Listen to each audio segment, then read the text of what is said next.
So tonight's video, we are going to be making some tabs and welding in our C-notches, welding our frame in. We're going to be cutting out the frame itself and welding in these tabs. I've already filmed part of it, but I just wanted you guys to know what we're actually doing in this video. So we're going to go ahead and get started and see what you guys got to do to make this structural support inside the C-notch. So we'll see you over here.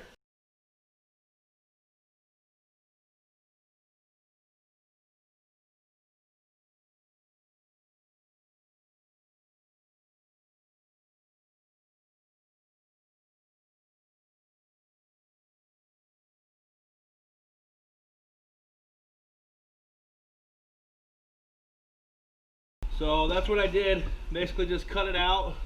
Then I'm going to make a plate right here, weld it in, grind this down. We should be good to go. And then we also built this plate here in the back, boxed it in as well on both sides. Okay, now I still got to cut this side out. You want to make sure everything's supported, and I got a, sorry about that, I got a jack stand here, or jack there, two jack stands here. And so anyway, I'm just going to grind that down and make some plates.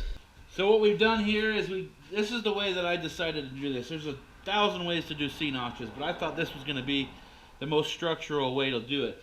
So what I did is I cut off where the actual frame was itself, made myself some plates.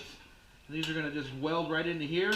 Now what I did is up here on this lip, it goes up into this stock just a little bit, so that when I slide this up and weld it, it's not only welding this piece together, but it's also welding this piece together. And I just think that's going to be the strongest way. So I'm going to do that on both sides. I'm going to weld these tabs in. Got Brandon over making me another one. I'll tack weld those bad boys in, and then I'll go ahead and cut out the other side. So this is basically what it looks like. So once we've cut it out, I'm going to give you an angle there. Done that on both sides here. And then these filler plates, we're just going to go right there. We can box that in.